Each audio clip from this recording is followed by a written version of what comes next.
소금의 사명, 소금의 사명이라는 말씀의 제목으로 함께 은혜 나누겠습니다. 오늘 이 시간 예배드리는 모든 성도님들 한 사람 한 사람에게 주님의 은혜가 충만하게 내려주실 줄 믿습니다. 1년에는요 4계절이 있습니다. 봄, 여름, 가을, 겨울, 누구나가 잘 알고 있는 이 4계절의 절기 중에 오늘이 바로 무슨 날일까요? 우수. 그렇습니다. 우수란 뭘까요? 예부터 겨우내 꽁꽁 얼어붙었던 그 대동강 물도 녹아서 절절절절절 흐른다는 그러한 날이 바로 우수라고 합니다.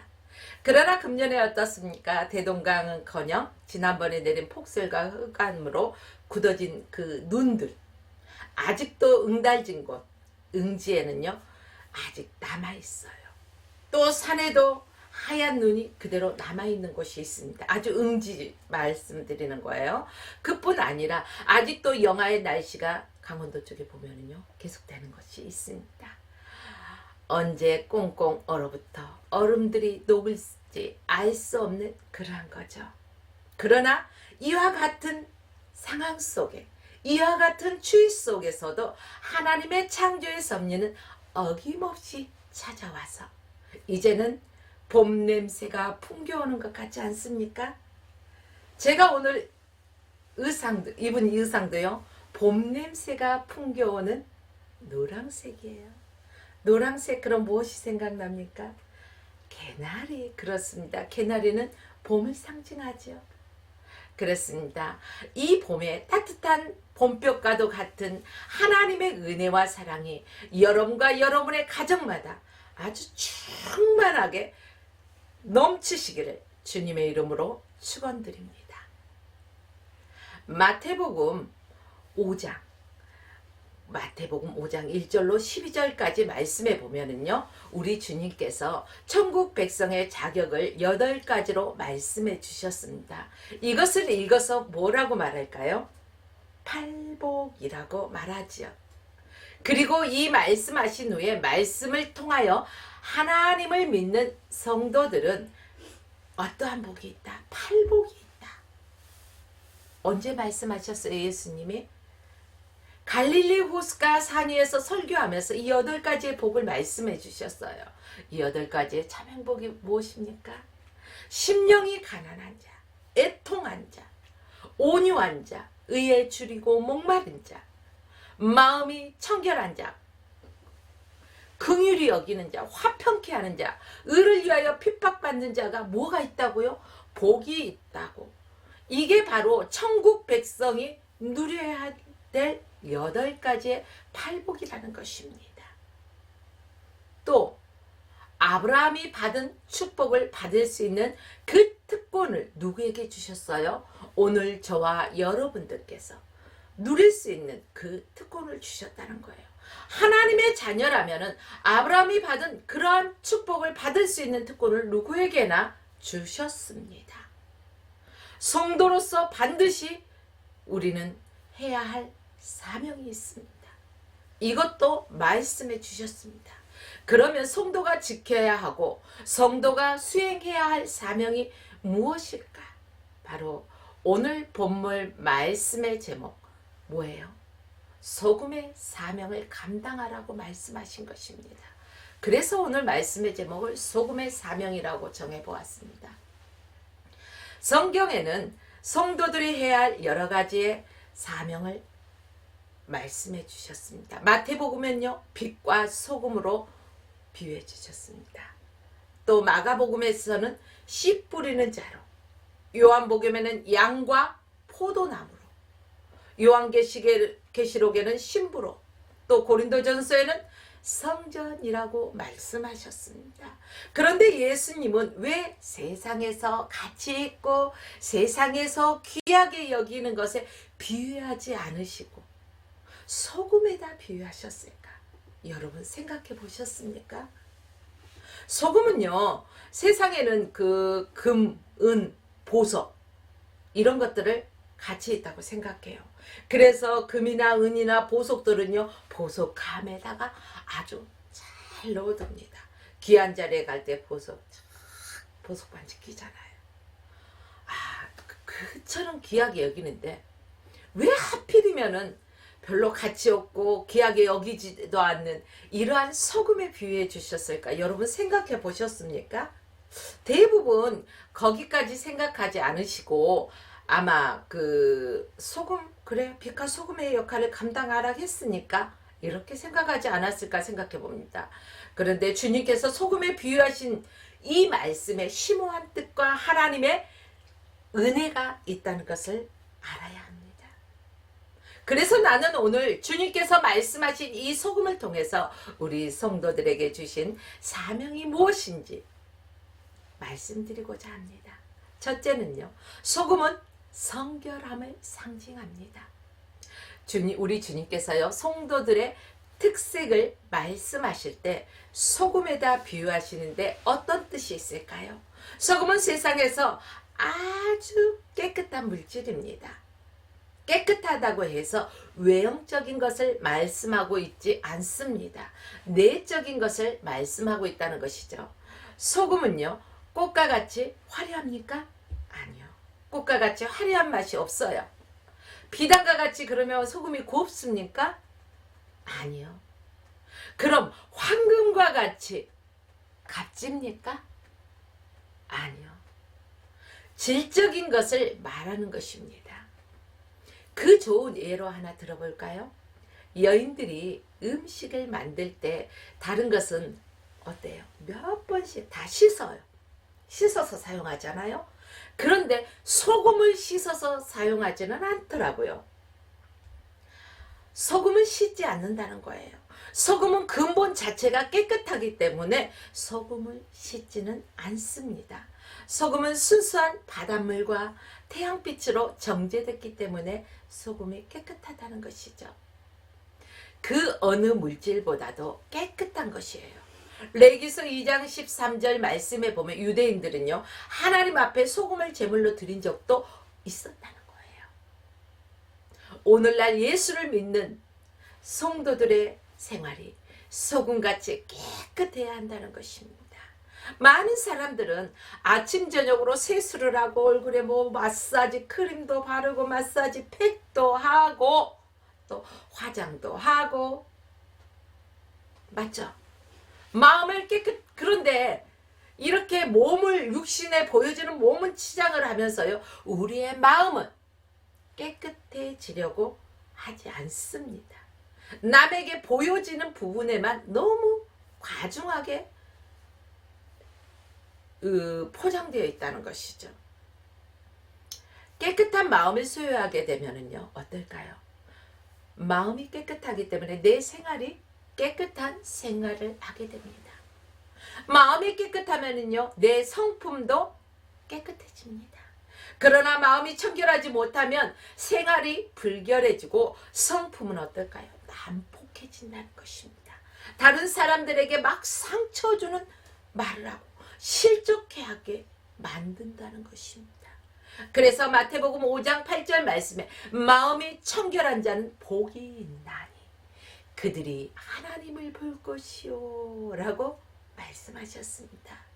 우리 그리스도인들은 소금과 같이 마음도 깨끗하고 말도 깨끗하고 우리의 삶 속의 생활도 깨끗해야 한다는 것이죠. 그래서 이 사회에 소금과 같은 역할을 보여주는 성도가 되시기를 주님의 이름으로 축복합니다. 둘째는요, 소금은 맛을 내는 조미료 역할을 합니다. 소금은 꿀과 같이 답니까? 아니죠. 그럼 참기름처럼 소금을 찍어 먹으면 아주 고소해요? 그것도 아니죠. 소금은 오로지 무슨 맛을 내던가요? 소금을 찍어서 드셔보세요. 아우 짜! 오로지 짠맛을 낸다는 것이죠. 그러나 이 소금이 우리가 먹는 음식에 들어가면 어때요?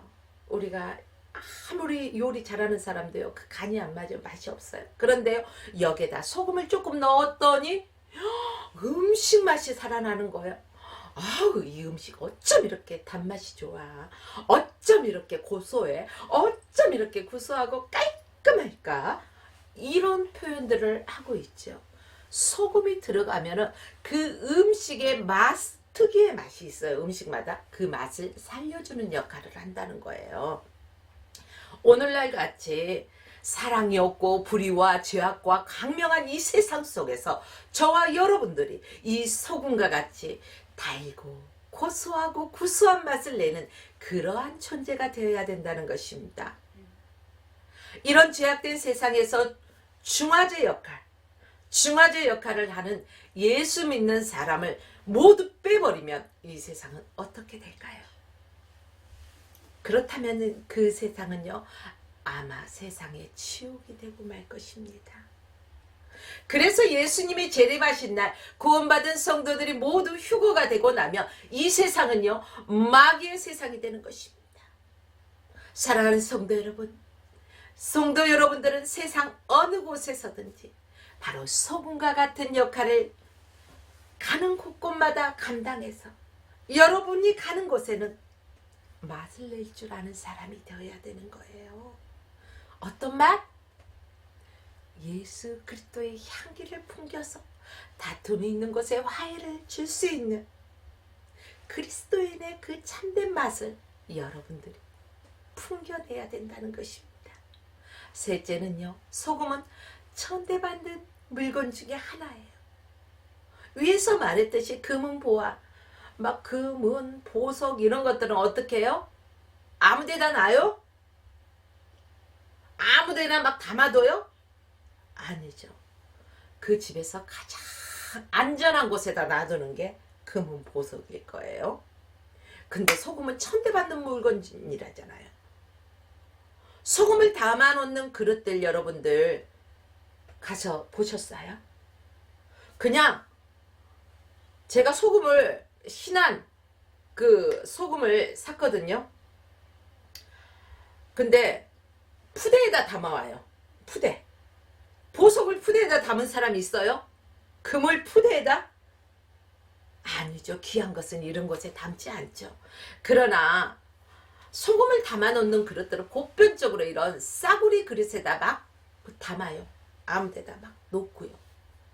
이 소금을 보관한 곳, 바로 구석진 곳에 보관하죠. 저도 구석진 곳에다 보관했거든요, 소금을. 값도 다른 물건에 비해서 어때요? 싸요. 20kg를 금을 산다고 생각해봐요. 얼마일까요? 보석을 그렇게 산다고 해봐요. 근데 소금은 20kg 사봤자요, 뭐 15,000원 정도에 저는 샀었거든요. 그 정도로 싸더라고요. 자, 사랑하는 성도 여러분, 우리 예수 믿는 사람들이 때로는 죄 없이 불이익을 당하기도 합니다. 때로는 천대받을 때도 있습니다. 왜 그렇습니까? 바로 소금이 있기 때문이에요. 그래서 소금에 비유해 주셨습니다. 그러나 이 소금은요, 어때요? 부패를 막아줘요. 그래서 오래 두고 먹는 염장식품에는 뭐가 많이 들어가요? 소금이 많이 들어가요. 소금은 부패를 막아주기 때문이에요. 바로 우리 예수 그리스도는 썩어져가는, 어둡고 썩어져가는 세상에서 부패를 막아주는 역할을 감당해야 된다는 거예요. 때로는 우리가 복음을 들고 나가면요, 어서 오세요, 나에게 복음 좀 전해주세요, 이렇게 말하는 사람이 많습니까? 아니면 당신이나 믿어요, 아 미친 사람들이나 저렇게 다니는 거지 그냥 아주 하면서 막 천대하지 않던가요? 저는 전도지를 들고 나갔을 때 이런 천대를 받은 적이 있습니다. 물론 여러분들도 그럴 것입니다. 이처럼 소금이 천대받고요, 정말로 하찮게 여겨지고요, 이렇듯이 우리 성도들도 복음을 들고 나갈 때 그래요. 그러기 때문에 소금에 비유해 주셨어요. 저와 여러분들이 소금의 역할을 감당해야 되기 때문에 어디 가서 누가 쓴소리를 하고 천대를 해도요, 예수 그리스도 안에서 온유한 자가 되십시오. 한국에 기독교가 처음 들어왔을 때 얼마나 천대받았을까요? 아유, 복음 들고 뭐 배에서 발 내리기도 전에 빵! 뭐 그래서 뭐 성경책만 던져놓고 있지 않습니까? 선교사들 많이 선교사들이 희생되었죠. 모두가 소금이기 때문이에요. 그들이 그리스도의 복음을 전하고자 하는 역할이 없었다면은 그렇게 자기의 생명을 희생했을까요? 아니요, 그렇지 않았을 거예요. 저도요, 전도지를 들고 복음을 전하러 나갔을 때, 그런 천대를 받았을 때요, 어떤 마음이 들을까요? 그래, 내가 먹고 살려고 돈 벌려고 이랬다면은 정말 치사해서 안 한다. 그러나 주님 일이기 때문에 감사합니다. 주님, 나를 사용해 주신 거 감사합니다. 저는 이러면서 다녔습니다. 여러분, 이렇게 한국에 복음이 들어오고 그 이후에 어떻게 됐습니까? 나라가 기독교 때문에 얼마나 변화가 되었어요. 그렇게 핍박 속에서도 복음이 확산되어져 간 속에 우리의 나라는 많은 변화를 가져왔습니다. 그래서 추논 이광수 선생은요, 기독교가 한국 문화에 끼친 영향에 대하여 다음과 같이 말을 하고 있습니다. 첫째는 습관적으로 내려오던 미신이 타파되었다고 합니다. 얼마나 유교 사상이 많습니까? 우리나라에. 소나무 밑에 가서 빌고 뭐 그 장독대에다 물 떠놓고 빌고 뭐 이러한 미신, 우상 숭배들이 얼마나 많았습니까? 이러한 습관적으로 내려오는 게 다 타파되었다는 거죠. 신학의 발달이 되었습니다. 여성의 지위가 향상되었습니다. 그 전에는요, 어디 남자가 밥 먹는 밥상에 여자들이 같이 겸상을 해요. 그럴 수 없었어요. 우리 부모 세대만 해도. 그러나 이 복음이 들어오고 나니까요, 여성 지위가 향상되었습니다. 남녀가 평등이 이루어졌다는 것입니다.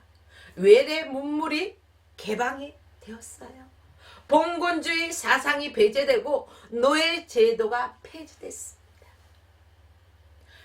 좋은 제도가 폐지되었습니다. 좋은 제도가 뭔지 아시죠? 미성년자 결혼이에요. 미성년자가 결혼을, 옛날에는 어려도요, 부모들이 짝지어주면은 아직 지금 나이로는 그 미성년자에 속하지만 결혼을 하잖아요. 그러나 좋은 제도가 폐지됐기 때문에 미성년자는 부모의 허락이 없이는 결혼을 할 수가 있어요, 없어요? 없다는 것입니다. 한글의 발달과 보급 등등 역설하였습니다. 바로 그뿐입니까? 아니죠.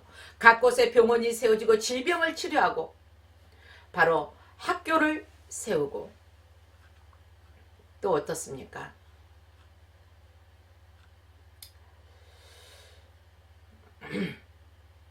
이렇게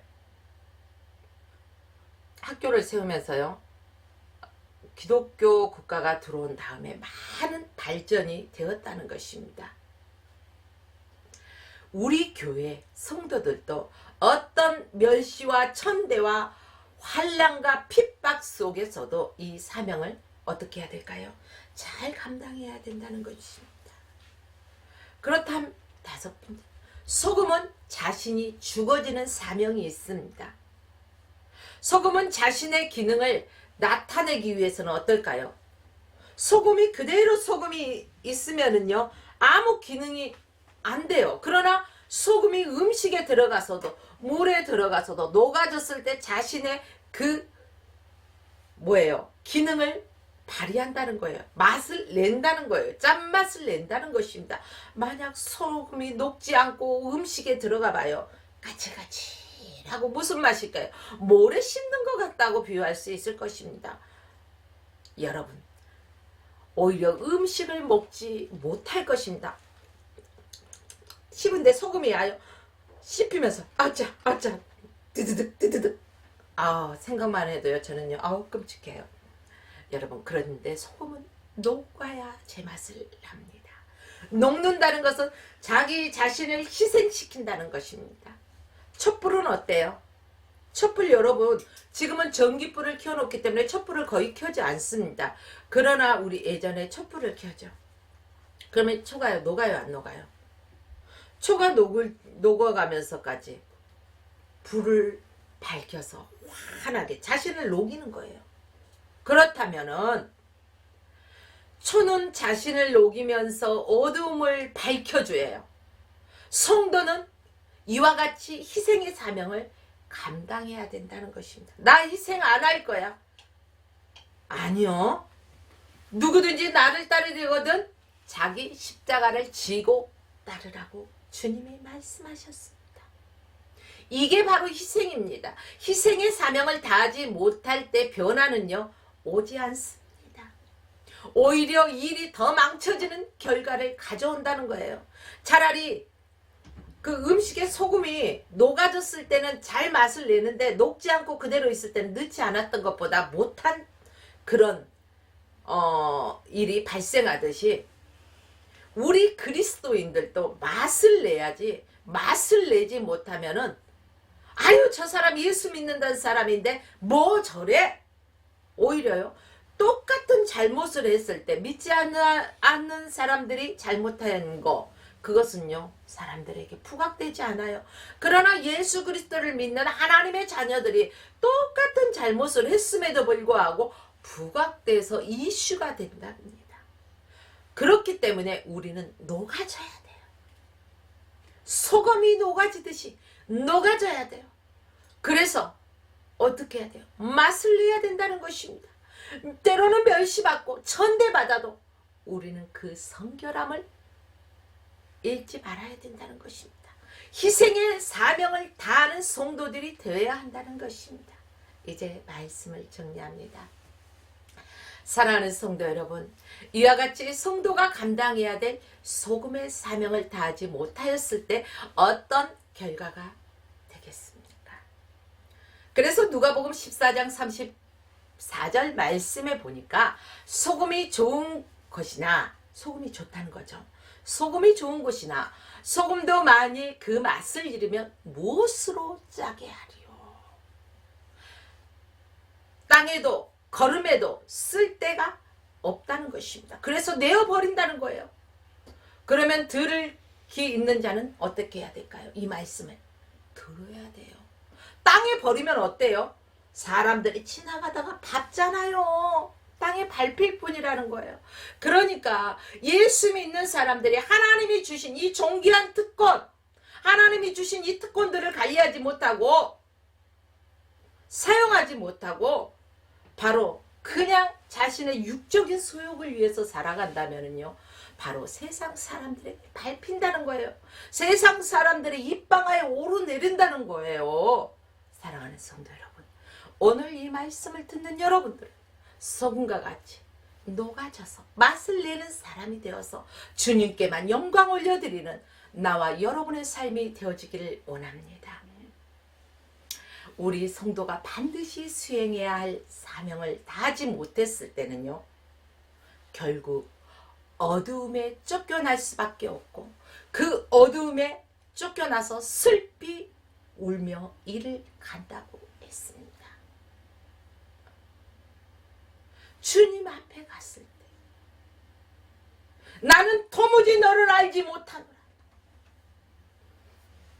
내가 주의 이름으로 병든 자를 고치고 못도 하고 했어요. 나는 도무지 너를 알지 못한다. 그게 나의 영광을 위한 길이었니? 너의 영광을 구한 건 아니었니? 너의 이름을 알리기 위한 건 아니었냐고 주님이 물으실 것입니다. 바깥 어두운 데 쫓아내라는 것입니다. 거기서 슬피 울며 이를 갈미 있을 것이라는 것입니다. 사랑하는 여러분들이요, 이 말씀이 얼마나 무서운 말씀입니까? 우리가 예수 믿고 천국 가고 주님과 함께 영원한 세상에서 함께 사는 것이 우리의 꿈이지 않습니까? 우리는 그것을 믿고 그래서 예수 믿고 우리는 구원받은 성도로서 천국 가는 그날까지 복음 전하며 하나님 나라에 확장시키며 주님을 찬양하면서 살아가는 거 아닙니까? 절제하면서 희생하면서 살아야 된다는 것입니다. 그런데요, 예수 믿는다고 하면서 세상의 모든 것도 취하면서 적당히 사람 앞에서 타협하면서 하나님이 이건 보지 않겠지라는 생각 때문에 또한 단체들에서 주님만 높여드린 것이 아니라 자기의 이름을 알리기 위해서 대내적으로 활동하시는 분들, 이 말씀을 두려워할 줄 알아야 됩니다. 이 말씀의 의미를 깊이 다시 한번 생각해 보아야 할 것입니다. 지금 우리가 살고 있는 이 시대의 사회가 어떤 상태라고 생각하십니까? 각종 범죄와 죄악이 만연된 세상입니다. 과학적으로, 지식적으로, 양적으로 풍성하지만 맛이 없는 음식과도 같은 그러한 세상이라는 것입니다. 여러분, 이 세상에 살맛 나는 세상입니까? 지금 살맛 나는 세상인가요? 아니요. 사람들은요, 힘들다는 소리를 많이 합니다. 여러분, 이때 우리 그리스도인들이 맛을 내는 그러한 성도들이 되시기를 부탁드립니다. 이런 세상에 우리 그리스도인들이 마음과 생활이 깨끗해져야 된다는 것입니다. 성결하여서 바로 조미료와 같은 역할을 감당해야 할 것입니다. 적은 수로서 큰 무리를 변화시킬 수 있는 바로 소금과 같은 사명. 그 큰 바다의 염도에 조금의 염도 가지고요, 바닷물이 썩지 않잖아요. 우리 적은 그리스도인들이지만은 영향력을 끼치며 살아야 할 것입니다. 그리고 어떤 환경과 어떤 여건에서도 소금과 같은 희생의 사명을 감당할 때 이 사회는 밝아질 것입니다. 하나님이 원하시고 기뻐하시는 이 나라가 이루어질 것입니다. 어떨 때? 우리 그리스도인들이 소금과 같이 희생하는 삶을 살아갈 때 이 사회가 밝아질 것입니다. 하나님이 기뻐하시는 나라가 이루어질 것입니다. 이 사명을 감당하기 위해서 하나님은 우리를 택하여서 불러주셨습니다. 아무개를 불러서 오늘 내가 너를 택하여 지명하여 너를 불렀노니, 하나님께서 부르심에 우리는 응답하였습니다. 하나님께 받은 소명의식과 바로 사명의식을 가지고 우리는 이 소금의 역할을 감당해야 된다는 것을 잊지 마십시오. 여러분들께 바라옵기는 우리 모두가 소금의 사명을 충성되이 감당하여서 주님께서 주시는 상급을 받아 누리는 성도 되시기를 주의 이름으로 축원합니다.